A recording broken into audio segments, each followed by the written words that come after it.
إنهم يرونه بعيدا ونراه قريبا.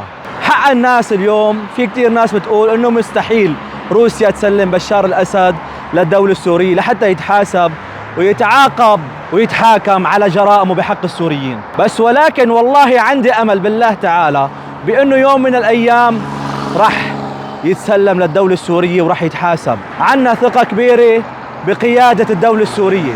اليوم شفنا يا جماعة موقف قوي للرئيس أحمد الشرع أمام بوتين، موقف عز وكرامة لأكثر من 20 مليون سوري. اليوم بهاي الوقفة اللي هو أثبت من خلالها للعالم أجمع أن سوريا الجديدة تختلف كليا وجذريا عن سوريا القديمة اللي كان حاكمها رجل ذليل بكل معنى الكلمة. شوفوا هاي الصورة بعام 2018 أثناء كلمة بوتين داخل الأراضي السورية وأمام الجنود الروس داخل مطار حميميم اللي هي داخل الأراضي السورية. كيف رئيس دولة ذليل مثل الطوطولة كيف واقف خلف بوتين.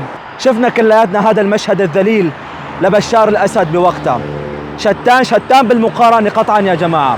أما لفلول الأسد إن شاء الله قريبا، والله هذا يقين، مثل ما تحررت سوريا بقوة الله تعالى إن شاء الله رح يتسلم للدولة السورية لحتى يتحاكم ويتحاسب بمكان ما قصف وأجرم بحق الشعب السوري على مر السنوات الماضية.